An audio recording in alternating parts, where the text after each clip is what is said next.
Hi, I'm Dan, a psychic medium, Reiki master, and massage therapist. And I'm Zee, a psychic medium, intuitive coach, and Reiki practitioner, And welcome to Supernatural Scuttlebutt, a podcast dedicated to spreading spiritual awareness metaphysical insights. and supernatural conversations between two healers. So sit back Relax. and enjoy the show. Hey, everybody, welcome back to Supernatural Scuttlebutt. I'm Dan, And I'm Zee. and today we are talking about spiritual protection. So, when we are doing energy work, it's always important to feel protected. Otherwise, we let in the negative emotions, the negative thoughts come in. Spiritual protection comes in many forms and many cultures for many energy practices all over the world. Today, we're going to kind of give like a little bit of a mix of what we do, what we've learned, what works for us, what doesn't. So, Zee, why don't you talk a little bit about spiritual protection? You have more experience working with psychic mediumship groups and doing that type of work specifically. So I kind of want to hear your take on spiritual protection. Okay, well, as we've talked about before in other videos, everything is made up of energy. So we're going to go back to that for a minute. And we're going to talk about that because we have these energy centers in our body that, Dan, you covered so well about chakras in another video and paying attention to how we're attuned. That's us, but there is always energy being sent out, not just from you, but to you, from people, places, things, and the entire world around you. So Albert Einstein so famously said, energy cannot be created or destroyed. It can only be changed from one form to another. And those forms are limitless. And you and I talk about that a lot. So if we think about how water changes from boiling in a pan to rising in the air in the form of steam, once we come into contact with that steam, it clings to our body and it mingles with our energy. So in our day-to-day life, we encounter energy in those lots of different forms, as I said. You could even not leave the house, but you could still be converting concepts and ideas into patterns of energy in your thought. So you can see why it's so important that you set the intention to protect yourself, especially if you're an empath. Mhm. Yeah, that's a good point you brought up with the emotion. I was listening to this one guy named Michael, and he has this YouTube channel called Everyday Lives, and he always says it. I'm sure he got it from somewhere else. Energy is emotion is energy in motion, emotion. Think of it like that, right? So if we're constantly in our head, if we're trying to set good intentions for living a better life, but we're letting our diet of media kind of like take a negative tone, it's almost like the same way that we can put a seed and plant a garden. It's almost like we could put the seed of doubt inside of ourselves or negativity that plants, a negative garden, if you want to call it that. But yeah, it's important how you think about things, setting intention, which we'll get into in another video. But what are you allowing into your field? What are you allowing in your mind to be entertained? And how does that affect your emotions? Because that's how it kind of lowers your vibration. So that's one form of spiritual protection. Yeah, and I want to get back to, I want to talk about that, but I want to talk about what you just said because it's critically important. Just like you have to be careful with what you put in your body, just as you said, like if you're eating a lot of sugar or if you're eating things that aren't good for you, then you're going to see that transformed into something that turns out to be an indication that that wasn't good for you or your body. So as an empath especially, we end up transforming that energy into feelings or even psychic images, and it's hard to separate those feelings and those intuitions that have hitched a ride on our own. Mm. So this is what we're talking about now, that protection, because even people who are not empaths can be positively or negatively affected by the energy swirling around them. And you've mentioned that in a previous video that we did, that it's so terribly important not to get caught up in the collective energy of where you've been or where you've gone, because that energy is going to have an impact on you ultimately. Mhm. Yeah, I think a lot of people that kind of go through these awakening stages, a lot of it manifests in anxiety or depression first. And sometimes you can't place where it's coming from. You might be tapped into the collective energy. And what we've seen in the last week, last how many 10, 12 days, it's been crazy, not to bring in the politics and everything, but like we had an attempted assassination on a former president. We had one president step down. There's just a lot of tumultuous change and chaos. That instability makes people fearful because it's hard to plan for the future. It's hard to think about what life is going to look like the next year, next 5 years, next 10 years. So when there's all these tumultuous changes and this unsurety, of course, a lot of people kind of like go to the negative route. They're allowing this like negative vibe to kind of seep in. Well, what if this happens? What if it's World War III? What if, Trump gets into the office and he starts rounding people up and killing them? Like we go to these extremes in the mind and we're kind of allowing that to play with our thoughts and emotions. That's kind of like dragging our vibration down. It's not like letting us embody the healthy version of ourselves. It's pulling away at our energy and leaving us a little bit drained. And when people are feeling that way, there's almost like a desperation out of it. So they feel like they have to do something radical. It turns to violence. It turns to protesting. It turns to using that negative feelings of feeling powerless and to doing something rash and impulsive. So we're not feeling so powerless anymore, right? Yes, and we all know that one person who sits in front of the television almost 24/7 and listens to nothing but the news. And they're just being bombarded with that information. And it's that negativity that we're talking about. We're talking about protecting yourself from all of those narratives and everything that really doesn't have anything to do with necessarily now, but that speculation about the future that makes us feel just like we can't even get up and move on. So we need protection for that reason. Mhm. And I'll throw out an example of what we're discussing here. One of the situations that led me to becoming a psychic medium, and I've shared this with you before, was that I dreamed over many, many years about being murdered in different ways. I've been murdered in so many different ways in such a realistic way in dreams. And it was very excruciating. And I woke my husband up many nights screaming. And after he wakened me, I couldn't go back to sleep. So it was really impacting me. And the dreams are so vivid and real that I could describe them down to every small detail. Making it worse was that I was seeing the event from the victim's point of view and I was feeling what they felt. So I was feeling overwhelmed. And I even reached out to a psychic who told me, "Oh, it's not like that. It doesn't work that way. It's not like on TV." It was easy to hear her say that, but it didn't help me in the least. Right. So at that time, one of my close family members was living with us. And one night I commented on the fact that I was exhausted and that he looked exhausted. And he said, "I just have these nightmares." And of course, when we started talking about it, he was relating that he was having the same kind of nightmares that I was having. So it occurred to me that not only did we inherit that trait, but we were coming into contact with something that was causing us both to pick up this information that we were picking up. And we were carrying the energy of that away from the situation, whether it was the victim or whether it was a perpetrator, whether maybe cash, maybe an ATM machine, maybe a countertop. And so I started thinking about all that. Maybe we brushed somebody against somebody when we were walking down the sidewalk. Once I made that determination, like we're talking about here, once I made that intention that I was going to be protected from that energy from now on, I identified it, identified how I needed to protect myself. I quit bringing that energy home with me.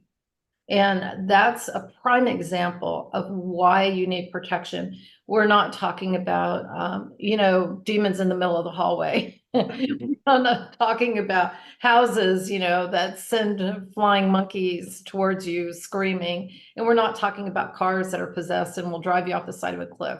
We're talking about these day-to-day energy situations that are so critically important to protect yourself from. So let me ask you, Zee, back when at this point when you were having these nightmares, what was like your diet like? Were you watching a lot of scary things? Were you maybe like a less than positive person at the time? Were you allowing a lot of other people's emotions that were negative to kind of influence you more? Absolutely. You're absolutely right. I was that empath at that first stage where I didn't even realize that I was. And so anything coming home with me was just sticking. Yeah, And I was just letting all that in, just like you've said. yeah. And you talked about that before. Maybe you could talk about that a little bit more for people who are watching so that they know what we're alluding to if they haven't watched our first videos. When I was a kid, if you haven't seen the previous video, I grew up in a town and it was an abandoned psychiatric center that this town was built around. So there was a lot of like heaviness, a lot of pain. I felt like that was seeping into the town just because of all that, darkness in the land. The thing is, though, it kind of like once you open the door and you acknowledge it and you don't have a way to kind of block it or limit it, it kind of gets worse and worse over time. It kind of like seeps in almost like a disease or a virus, like a spiritual disease. Another thing that comes to mind is one story I was reading online a long time ago. I don't know if it was fiction or not, but the girl put up a Reddit post about her using the Ouija board in her apartment with her roommate. And they did it out of fun, they were just trying to connect. It was like a weird experience, but then like it was almost like they unleashed something. They opened the doorway they shouldn't have in the apartment.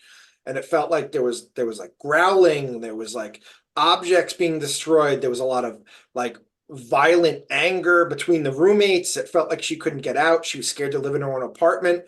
But my point with that story is like she opened the door and then she acknowledged that energy and then she kept living in perpetual fear, going to work, worried about what it's going to be like when she comes home. So not only did like she open the door initially, but then she kept giving it energetic permission by constantly fixating and focusing and obsessing about the fear and what's going to come out of this. What am I going to walk into when I'm going to come home? What is my apartment going to look like? Are things going to be moved around? Are there going to be holes in the walls? Am I going to have an argument that comes out of nowhere with my roommate?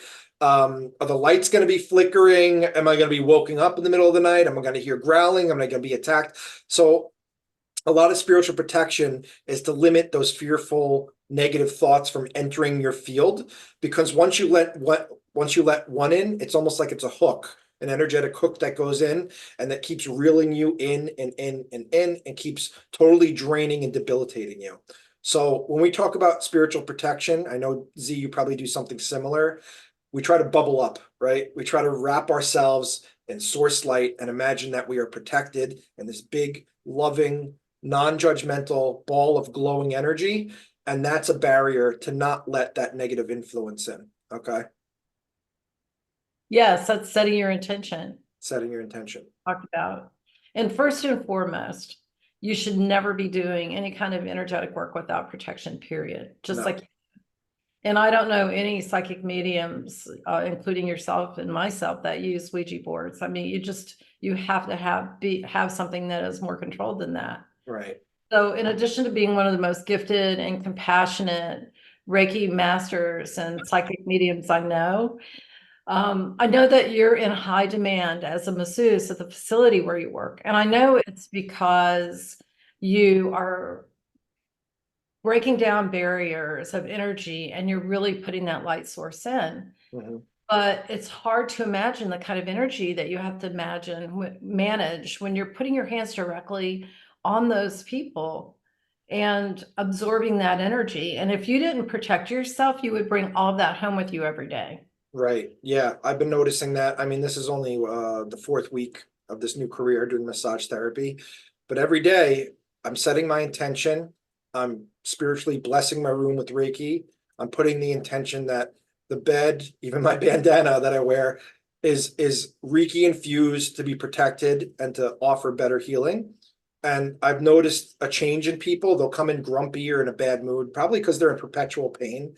But once they're on the table and I'm doing the work and I'm giving them relief, they're like, I feel amazing after. And it's not just the massage. It's granted me channeling that energy, but there's something about the Reiki blessing that helps them really relax and really get like a deeper sense of relaxation to just like unburden themselves. And I've noticed a lot of the clients coming in, they're talking the whole time. And most people that get massages just want to be out, don't want to be talked to, and that's fine too. But a lot of these people are talking the whole time. And I've been told in school, if that's how they relax to feel comfortable, especially if I'm working with them the first time, I let them. We talk, we have a good conversation, we keep it lighthearted. But I noticed that I'm getting into deeper levels of healing because I'm setting the intention that when they go on my table, they're going to be fully relaxed and they're going to feel better afterwards. And I haven't been bringing that energy home with me. And also, it's kind of funny, it's twofold because we switch rooms every day to keep each other in check, to make sure the last therapist was keeping the room stocked and clean and everything, and we're doing the right things for the end of the day and the start of the day. So every room that I've been in, I've been reeking. And the therapists don't know that. The clients don't know that. Granted, you should tell people if you're doing energy work, I'm not doing the energy work directly. I'm just setting the intention in the room that it's going to bring them greater healing, and it's going to help me become a better healer to help uncover whatever they're dealing with to make them feel better when they get off my table. So yeah, that's a really good point, Z. Yeah, I noticed the room that the medium, the psychic medium that I had trained with said you're going to notice that the room that you do your readings in is going to feel very different energetically than the rest of the rooms in your house. And bar none, people will walk into that room and be like, oh, it's Yeah, like feel it. They just know it. It's like a light that is just coming out of the walls and that's a everything. that's exactly what I was going to say. It's like a layer of light that you're not used to seeing. It's almost like you could see the glowing effect of the light. It's almost like this misty haze of energy that's in there, you know? So I feel it too. Like I'll before the room, I'll go in from the last therapist, I'll start my day, I'll put my intentions in, and it just feels like elevated. It feels better to be in there. It just feels comfortable. Where sometimes if you walk into a room or a situation and you're just like, oh, like you don't like the way you don't feel good, you feel like there's something funky going on, you're not really sure what, where people walk in my room, they feel like immediately at ease, right? Yes, and I could see that too because you spread that energy wherever you go also. And the Mhm, only way that you're able to do that is because you are protecting so heavily. mhm. So when I do a reading, not only do I protect myself, but I protect my client and also the venue where I am, and then also their guides and my guides and their angels and my angels. I'm spreading that out so that it's a great big bubble, as you said, a protection around us. And it makes a huge, huge difference. So another thing I wanted to focus on, you mentioned that we talked about the spiritual protection aspect of it, but you got to believe it. You know, you got to believe it, right? Because if you're just like, I'm doing it, I'm doing this stuff, I hope it works, you know, like you got to know and you got to believe. If you believe it, you can manifest it. But if you're kind of half cocked doing something and you're just kind of doing it to doing it, like people like sage their houses. I hear that all the time. Oh, I got a sage. If you're not putting the intention into the sage that that smoke is clearing the field and welcoming in better energies, and you're kind of just saging the saging, it's like anything else. Like you have to put that intention in there. I want it. I feel it. I know it. I need it. We're going to do it. And everything's going to feel better just because I am doing it. And I set that intention with it. Right, exactly, exactly. And I know that people laugh about that, and I've seen memes on, about that where there's like this big bad ghost and somebody's holding up this little piece of sage and the ghost is like, what? Yeah, right. What's that gonna do? It's about your intention. So for everybody who makes fun about people who are saging or using Palo Santo or any number of other things, your intention, your energy that you are directing there, focusing there into that sage and into the Palo Santo, whatever it would be, that's what's working. It's not that little leaf or, this little crystal. It's your intention that is holding your energy so strongly in this Mhm. dimension now. So that's a good segue. What are some spiritual protection tools that we could use? We mentioned sage, Palo Santo. Why don't you talk a little bit about crystals that we could use as well? Well, I'm a big fan of selenite, and I have selenite all over our house. I have a piece of selenite in the car. I have a piece of selenite on the windowsills, over the windows, over the doors. I mean, I have set that intention that we're going to be safe and protected, and I really love selenite. So you can get them in little tiny pieces, you can get them in huge pieces, and I know you've seen the big things that look like knives. But so that's one of the crystals that I use a lot. How about you? Yeah, selenite, I never really used until we started doing our mediumship circles. But I bought a bunch, and quick thing about selenite, it is like the cheapest crystal. It is like the cheapest one. So even if you don't have a lot of money, you can get a $2 selenite or a $4 selenite. It doesn't have to be the biggest thing, but as long as you're using that to set your intention. I like black tourmaline. That's a really good stone for an empath. to ground with and to also feel that special spiritual protection. There's a lot of other ones. I like to use labradorite, which is good for empaths. That kind of like puts an emotional barrier from being that open sponge energy that we've talked about. It kind of like limits and puts this energetic boundary where you're not so quick to absorb people's energies and you kind of keep it separate. It's easier for you to dismiss and worry for other people. We tend to do that as empaths and healers. We want to be so open and our hearts are too open, but this kind of makes it a little bit easier to kind of not allow other people's, dirty, dark water to spill into your cup, let's say. I'm not like a big crystal, aficionado. But I do like them. I do use a lot of them. I have a big collection. I can't think any more at the top of my head. I'm sure I'm missing a lot that we could use for protection. Quartz or smoky quartz is really good for grounding and absorbing energy and pulling it out of your environment. But yeah, it's once again, it's not just the crystal. It's you setting the intention and believing that that crystal will work, right? I would love for people to make comments below in this video and tell us what crystals they're using and how that's worked for them, because crystals are so individual, and if you can pick one up and hold it and not feel anything, you can pick the next one up and have all kinds of electrical little sparks like shooting up your arm. When you have that happen, that's the crystal for you. And then you can focus on it and say, what intention should I set with this crystal? Like, why is this here for me? One of my guides, my protector guide, told me to get some bloodstone, which is not like it sounds. It's a beautiful stone. Can't get blood from a stone. Yeah. And I use that, and that makes me feel good because I know it came from my protector guide. So crystals, setting that intention with the crystals and then carrying them around with you. If you put a crystal in your pocket and during the day you put your fingers on it and you just feel like it's there, it helps you to remember that intention that you've set. Yeah. Also, I'm wearing red jasper, which is a good one. This one right here. I actually looked into the history of red jasper. I forget what culture. It might have been the Greeks. It could have been.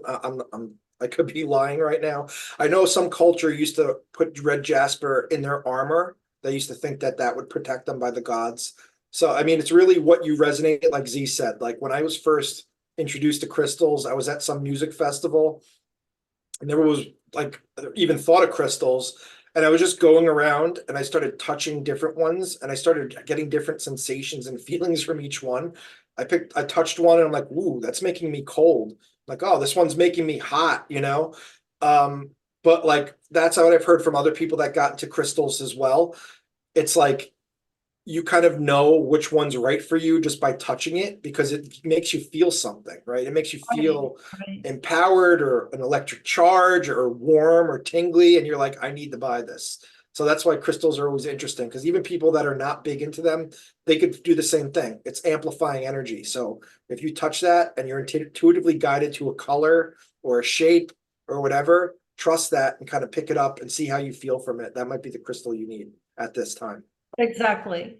I know, as an empath, we tend to sometimes pick up a lot of low energy and bring it home with us. And then that makes us depressed until we realize why we're feeling that depression. And taurine is a wonderful, wonderful crystal for that. And as soon as I touched that, I could just feel it. It went up my arm. I had goosebumps all over. I was like, ooh, I must really need this for some reason. And then I found out that's for dispelling some of those lower depressive energies and that we tend to brush up against all the time.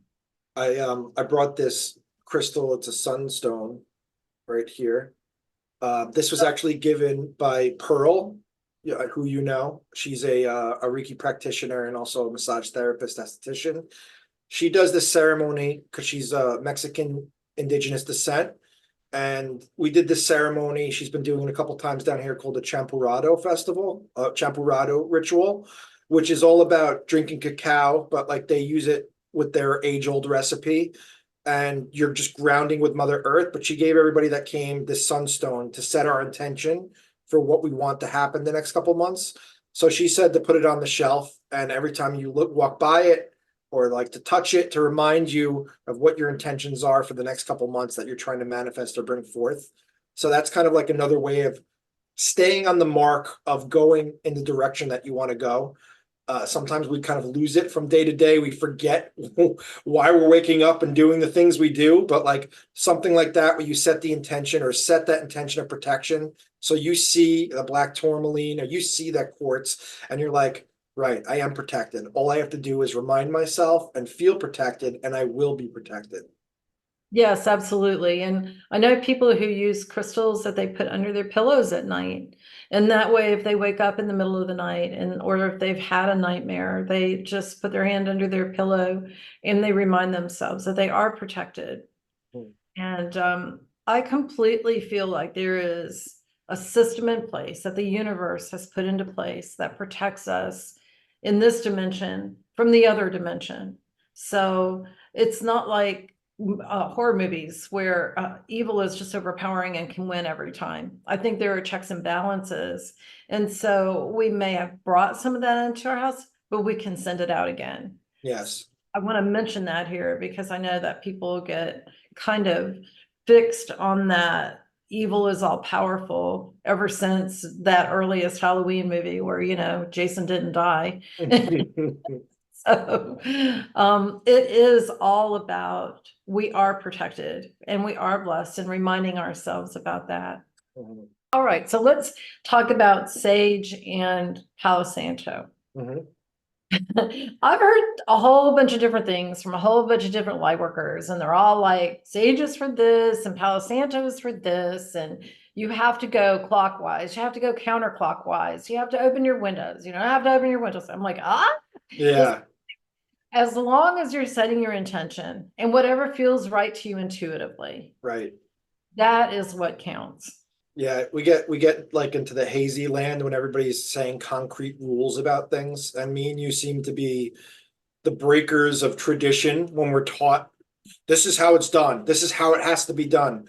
That's a very type A personality for spiritual work, right? Like to for someone to have a definite answer to say this is the only way to do something. I like to challenge that, because your beliefs are your beliefs. Whatever works for you and feels right for you, it feels right for you. But sage, Palo Santo, I kind of like sage because it burns easier. My Palo Santo always seems to go out, and I have trouble with that. But it's all intention. Like my wife hates sage. She comes home, she's like, ugh, and I'm like, oh, that's the demons inside. You're trying to tell me no. But Palo Santo is a nicer smell to it. But it could be an incense, it could be a candle. It's really about the intention and feeling protected and to know what it feels like to be protected. If you're constantly worrying that you're not protected, you're giving that hook or that avenue for more negativity Leave to that open manifest. a crack, right? You're giving it a crack. It's like the break in the armor that you're allowing that energy to come in, and you're entertaining it by allowing it to come in, by you thinking about it, by you feeling like unsure about it. So it's a big thing with spiritual workers, especially beginning out, to trust and to believe, because you're constantly in your logical mind. Is this working? Is this not? Am I going crazy? Nobody believes me. But after a certain point, you got to throw all that out the window and just believe and trust. And it's hard to do that, but you Right. get to a point where you're like, I know I'm protected. I know that my path is laid out before me. I have to keep walking it. And God doesn't give us this path so we could walk feeling unsafe and unprotected the whole time, right? Yes, yes. And I go back to Ghost Hunters because in all those shows, because I just love that show. Mhm. Nobody was ever majorly injured, and maybe somebody was scratched here and there in a house, but I saw that limiting power. It's limited, and they set their intention that they were protected. And so I know this, we are protected, we are blessed, and there is a barrier. So as long as we're setting our intention, as long as we're not calling it in, as long as we're not opening that door, like you've talked about, then it makes a huge difference. Oh yeah, definitely, definitely. But if somebody is saying to you, if you've saged your house which I like Palo Santo because of the good smell. And then my husband always says that it smells like somebody's been smoking pot in every room in our house, including the attic. So when I use sage, but as long as you're doing that, the Palo Santo is Brazilian holy wood, and so I've heard people say you have to sage if you want to clear, you use Palo Santo if you want to clean, but I don't think it matters because I just use the Palo Santo. And I'm not walking 3 circles in every room and opening every window, but I will open all of the closets, all of the doors, open the attic, open the basement, and just go through everything. So I'm really sweepingly clearing everything out. And then I'll go out into the yard and I'll walk around in the yard, and then I'll walk a barrier around our land, around the perimeter, just so that I feel like I've covered everything.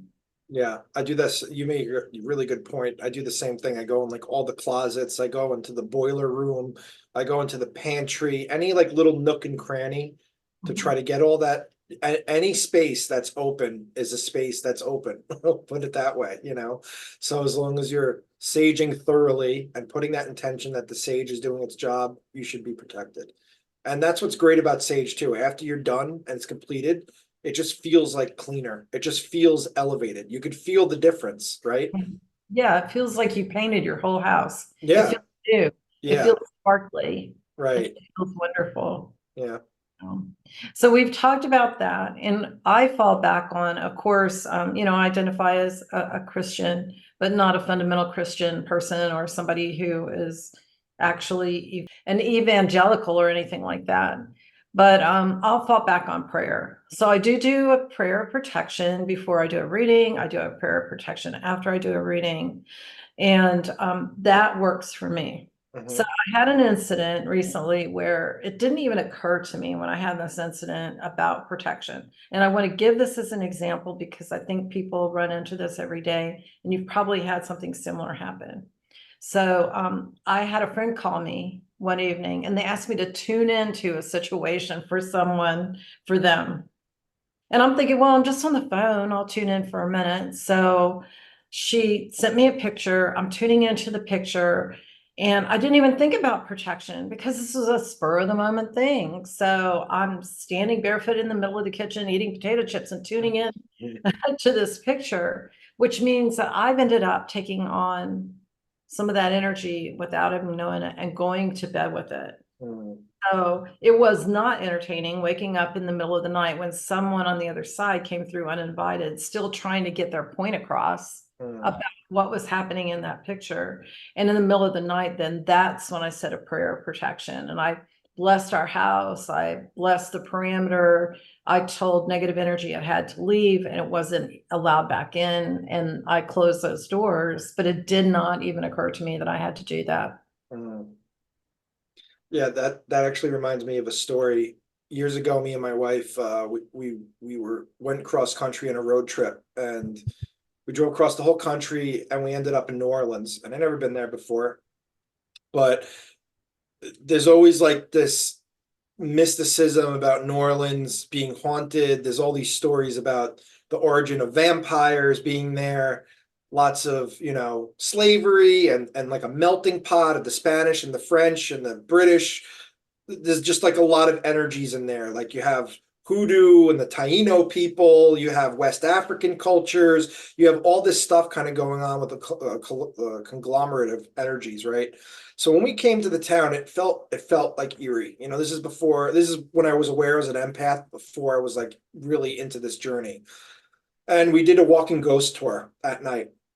And there was this one story where a guy was a gambler and he never paid enough attention to his young wife.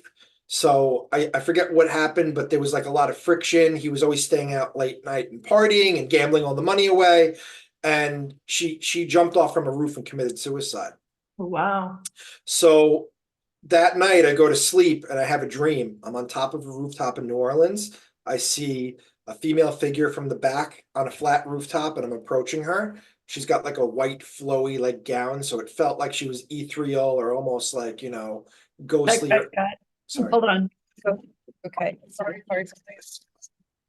Okay, go ahead. So she had this like white flowy dress on. It felt like very like ethereal, or like almost like she was like a spirit or something. And I was kind of confused in the dream. I remember walking a couple steps forward, and as soon as I did, she snapped right around. She had this very evil looking face and screamed at me, "Get out!" And I woke up at like 3 something in the morning in New Orleans, in this Airbnb we were staying at. Couldn't really sleep the rest of the night. The first thing in the morning, like 7, 8 in the morning, I tell Lauren, we got to get ready. We got to get the hell out of here. I'm done with New Orleans. I'm not coming back here. So that was like, I guess that story is to me to reiterate, like, I didn't feel protected. That story seeped into my unconsciousness. I allowed that energy to kind of play and run amok, and I felt unsafe, unprotected. So I felt like I had to run. I had that fight or flight mode, right? So that's kind of like how the energy plays out. If you allow the negativity and the fear of these types of stories, if you allow the diet of watching TV, like I know you like true crime and ghost stories, but like now you're better protected to be able to receive that information, right? Instead of it, let it run amok, where as a kid and you're watching this stuff, you're hiding under the covers, you're terrified, you can't sleep for nights.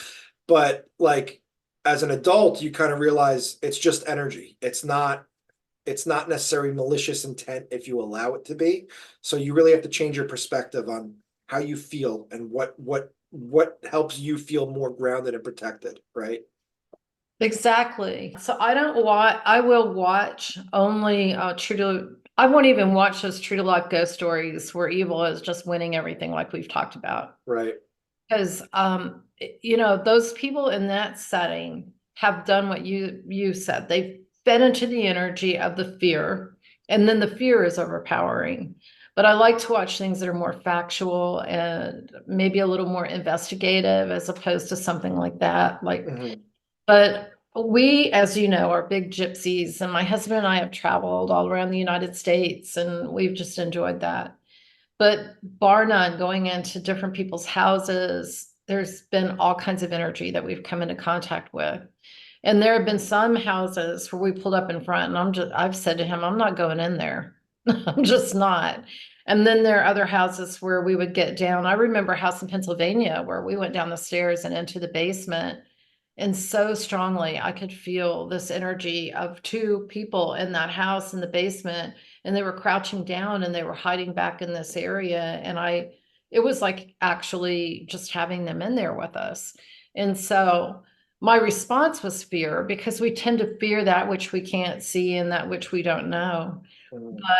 I didn't have this energy protection then, but if I did, they didn't mean any harm to me. I could just feel their overwhelming presence, but I could have put up a barrier. I could have put up that bubble of protection and said, I'm leaving this behind and I'm not going to have anything to do with this. Instead, I went home that night, and did something similar to what you did. I dreamed about it, and then I thought about it, and then it scared me even more. So it's Mhm. that pattern that we're talking about here that we're trying to stop.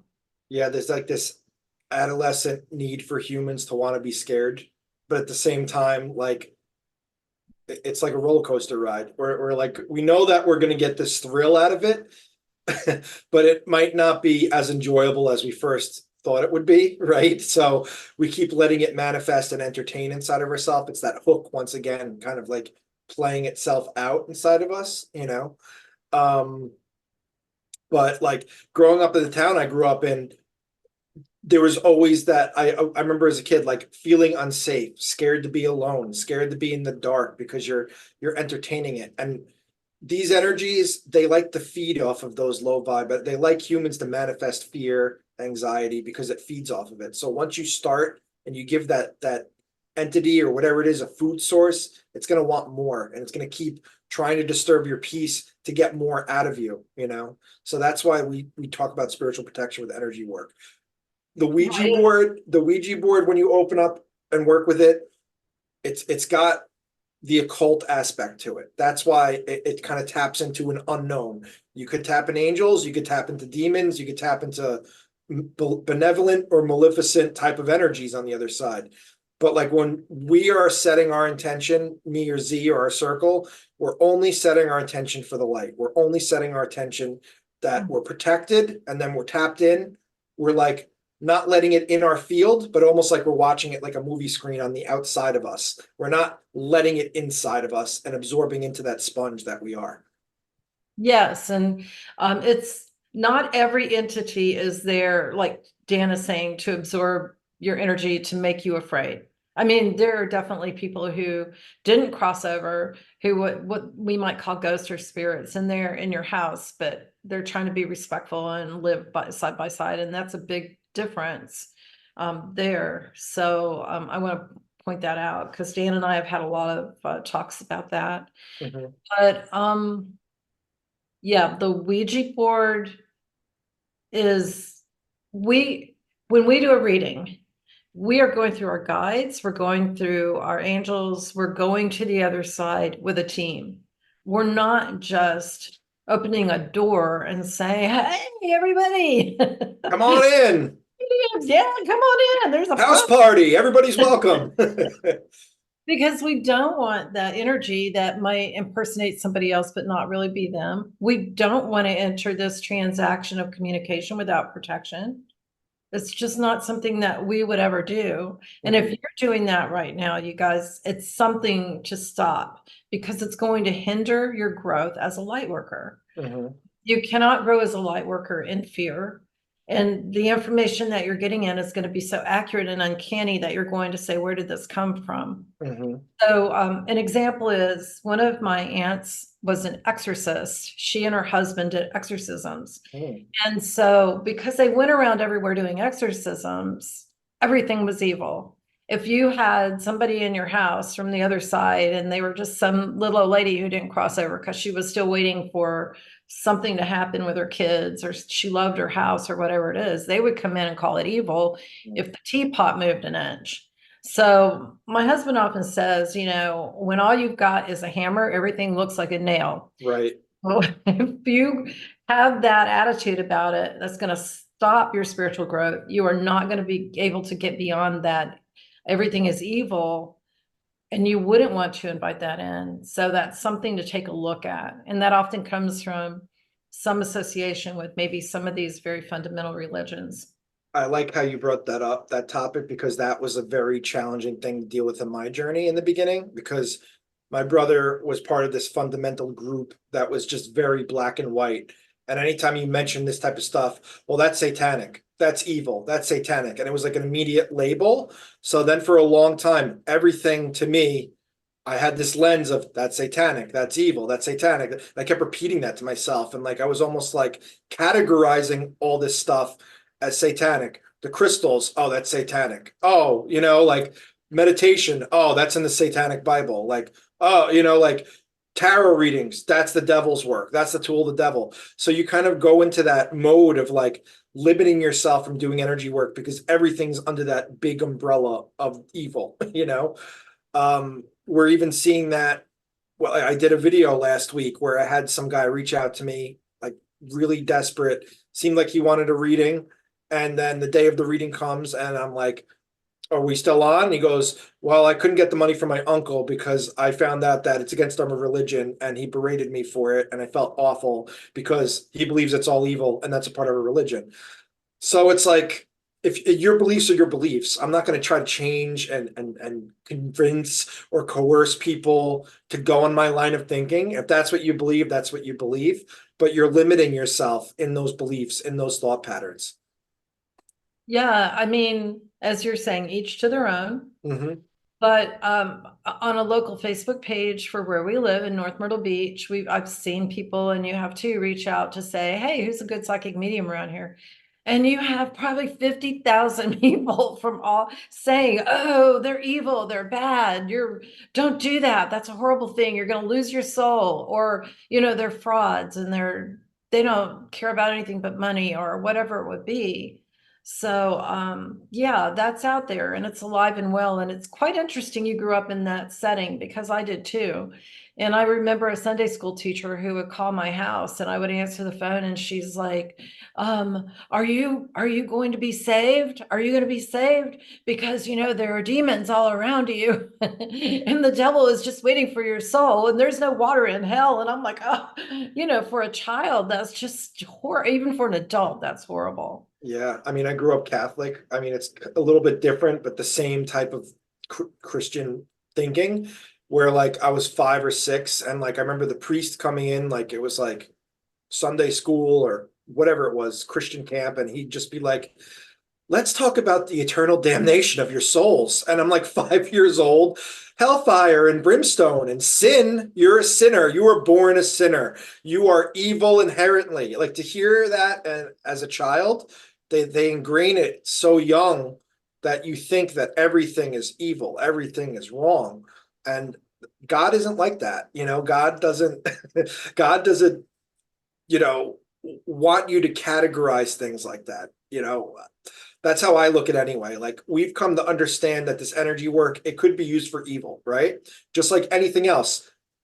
There's good apples and bad apples, but a few bad apples spoil the bunch. Just like massage therapy. If you get massaged, if you had a massage 5, 6, 7, 8 years ago, and they really hurt you, and you had bruises, and you hated it, and you think that's your reference point for it. You're not going to trust the next person to touch you because you had a bad experience.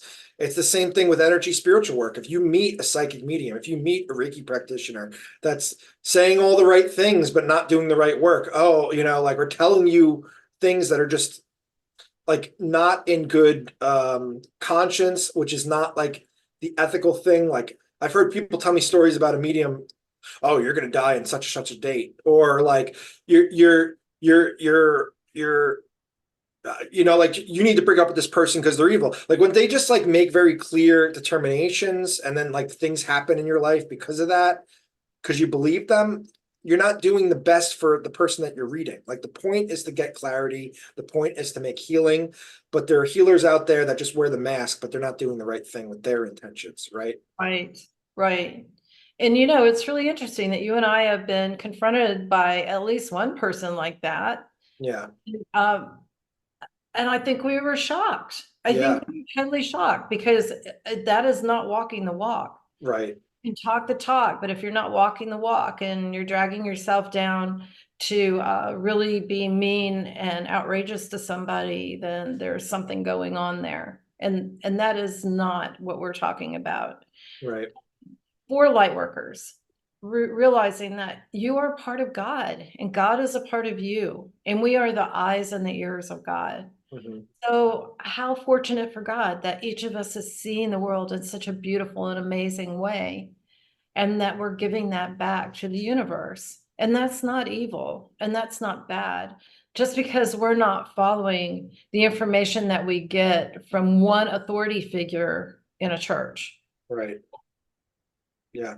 The dogma, people get so stuck in the scripture and the dogma and the book. And I think it's kind of like what we saw during the pandemic. A lot of people like to feel powerful by condemning others, right? Especially in groups. So it's like the people that were like, wear a fucking mask, you asshole, you're ruining it for the rest of us, It's kind of the same thing spiritually. It's like, you're letting the devil in, you jerk. Like you're ruining the kingdom of heaven for us because of your deeds. Like there's just like this very, when you're like kind of insecure, you like to follow the tribe, and you condemn others. I mean, you saw this in World War II, in Russia, in Germany, where it's encouraged for neighbors to rat each other out because it makes them feel powerful. Oh, they got a little bit extra food rations that's on the black market. I'm going to call up the Gestapo and have them get arrested. I did my job. I did my duty. Everybody kind of gets in this like the lack of power, so they want to feel powerful by hurting others type of mode. It's a very easy, susceptible thing for humans to fall into too. So I guess what the message with that all that is like, what are your intentions for doing that to people? Like, are you really trying to help, or are you trying to harm? Is your religion about love? Then why are you yelling and screaming at people and telling them that they're evil or wrong? Like, shouldn't you be loving evil? Isn't that the antidote for evil and darkness, is to love it harder and to spread that light instead of letting you're fighting fire with fire, is my point. You're not helping quench that fire. Like you're not helping put it out. You're just creating bigger fires out of fighting it with anger, with fighting with low vibrational energy. Mhm, mhm. Yeah, and the last thing I'll say about that is I had a family member who went to Getty's. Well, maybe I shouldn't even say where it was, but now I've said it. Went to Gettysburg, and she met with somebody who does readings over there, and that person charged her. By the time she told me what was happening, it was hundreds and hundreds and hundreds of dollars. Yeah, She said that there was a curse or a spell that she had to remove. And she was just getting money from this person on such a regular basis. I was shocked. And I think that my family member felt quite embarrassed and didn't want to say anything. yeah, But that is why I realized people are saying what they're saying sometimes on these Facebook pages about us, that we're frauds and that we just take people's money. However, I will say that you and I are big advocates for people who are kind of down and out and don't have the money. We're the first ones that'll say, look, don't worry about paying for this reading. I right. feel like it came to me for a spiritual reason and we just need to do this. Yeah, absolutely. I mean, when somebody really needs it and they're in a tough spot, I've been there myself, and I think that's part of my journey and maybe a little bit for you too. It's like, you know what it's like to feel so down and out and not have anybody understand that when you find somebody that does, you don't want to take advantage because you've been there in their shoes before. You've been there, you've been there. You felt exactly how they felt, lost, hopeless, confused, scared, anxious, unsure what they're going through. And you just need someone to give you some love and kindness to lead you by the hand out of that, to see things a little bit clearer. And that's us doing the light worker journey, right? Like that's us doing the work. And yeah, money is involved, but like this is like not this is not going to make the break the bank. Like me and Z are not going to tell you you have a curse and you have to keep seeing me once or twice a week, giving me hundreds and hundreds of dollars for me to break the curse. That's not that's not legit. That's not legit. That's not how we work. The tools that we try to show people are so they can live a better embodied life, so they don't have to keep coming back to us, not so they do keep coming back to us for the thrill or the fun or whatever, because that's not doing the work. We're here to heal. We're here to help. And if we keep telling you to come back week after week, month after month, over and over, we're not doing the healing work by helping you get through what you're going through. Right. Because I think I told you originally when I became a medium that I had a rule that nobody could come back and see me for 6 months, which made a lot of people unhappy. And I ended up, not doing that and breaking my own rule. But certainly it wasn't every month. What kind of new stuff do you and I have to say? Like you said, you need to go home and do the work. Yeah. Come back and see us maybe 3 or 4 months later or Yeah. whatever that would be. And we're not going to charge you a fortune to do that either. Right.